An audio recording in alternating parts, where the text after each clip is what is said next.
আজকের ভিডিওর মাধ্যমে আমরা জানব বাংলাদেশী নাটকে অভিনীত জনপ্রিয় নায়কদের কার স্ত্রী কে। তো এই ভিডিওর মাধ্যমে আমাদের চ্যানেলে নতুন হয়ে থাকলে ভিডিওর নিচ থেকে এভাবে সাবস্ক্রাইব করে আমাদের ভিডিও তৈরিতে উৎসাহিত করুন। তো চলুন দেরি না করে দেখে নেওয়া যাক। K M Mosharraf Karim. K M Mosharraf Karim একজন বাংলাদেশের জনপ্রিয় অভিনেতা। মোশাররফ করিম 1999 সালে এক পর্বের নাটক অতিথি-এ অভিনয়ের মাধ্যমে ছোট পর্দায় আগমন করেন। মোশাররফ করিম 2009 সালে হাউসফুল নাটকের অভিনয়ের জন্য তারকা জরিপে শ্রেষ্ঠ পুরুষ টিভি এবং অভিনয় শিল্প বিভাগে মেরিল প্রথম আলো পুরস্কার অর্জন করেন।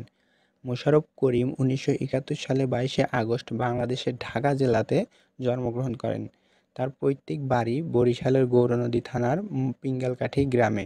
মোশাররফ করিমের স্ত্রী রোবেনা রেজা জুঁই এবং তার বর্তমান বয়স 53 বছর। আখম হাসান। আবু খায়ের মোহাম্মদ হাসান, যিনি পর্দায় আখম হাসান কিংবা হাসান নামে পরিচিত। আখম হাসান একজন বাংলাদেশি জনপ্রিয় টেলিভিশন অভিনেতা। তিনি 2011 সালে এ জার্নি বাই পলিটিক্স নাটকের অভিনয়ের জন্য শ্রেষ্ঠ টিভি অভিনেতার জন্য মেরিল প্রথম আলো পুরস্কার লাভ করেন।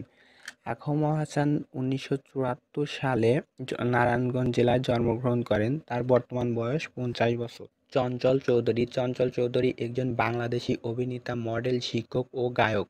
তিনি টেলিভিশন ও চলচ্চিত্র দুই মাধ্যমেই অভিনয় করে থাকেন। তিনি তার অভিনয়ের স্বীকৃতি হিসেবে শ্রেষ্ঠ অভিনেতা বিভাগে 3বার জাতীয় চলচ্চিত্র পুরস্কার লাভ করেন।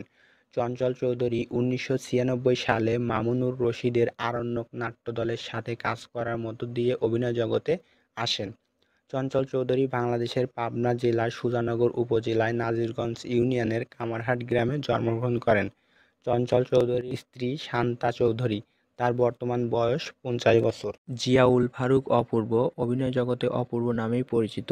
অপূর্ব একজন বাংলাদেশী অভিনেতা ও মডেল। অপূর্ব টেলিভিশন ও নাটকের অভিনয় দিয়ে তার কর্মজীবন শুরু করেন।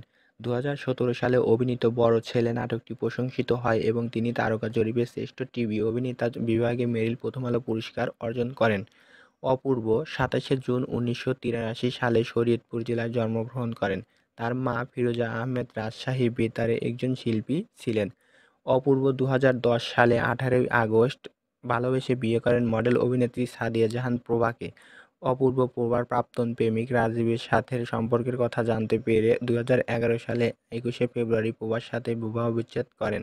প্রভার সাথে বিবাহ বিচ্ছেদের পর অপূর্ব 2011 সালে পরবর্তীতে নাজিয়া হাসান অদিতিকে বিয়ে করেন। নাজিয়া হাসান অদিতির সাথে 2020 সালে 17 মে বিবাহ বিচ্ছেদ হয়। অদিতির সাথে বিবাহ বিচ্ছেদের পর অপূর্ব 2021 সালে 2 সেপ্টেম্বর শাম্মা দেওয়ানকে বিয়ে করেন। অপূর্বর বর্তমান বয়স 41 বছর। আফরান নিশো। জন্ম নাম আহমেদ ফজলে রাব্বি। আফরান নিশো একজন বাংলাদেশি মডেল এবং টেলিভিশন অভিনেতা। টেলিভিশন নাটক যোগ বিয়োগে অভিনয়ের জন্য 2016 সালে তিনি সেরা টিভি অভিনেতা বিভাগের মেরিল প্রথম আলো পুরস্কার লাভ করেন। 8ই ডিসেম্বর 1980 সালে বাংলাদেশের টাঙ্গাইল জেলাতে ভুয়াপুর উপজেলায় জন্মগ্রহণ করেন। আফরান নিশোর বাবা আব্দুল হামিদ মিয়া একজন মুক্তিযোদ্ধা এবং টাঙ্গাইল জেলা পরিষদের সদস্য এবং ভুয়াপুর উপজেলার আওয়ামী লীগের সাধারণ সম্পাদক। 2011 সালে নাইজা মাহমুদ তিশাকে আফরান নিশো বিয়ে করেন। তার বর্তমান বয়স 44 বছর। তো ভিউয়ার্স, এই ছিল আজকের ভিডিওতে। ভালো থাকবেন, সুস্থ থাকবেন। দেখা হচ্ছে কোনো পরবর্তী বিষয় নিয়ে। আল্লাহ হাফেজ।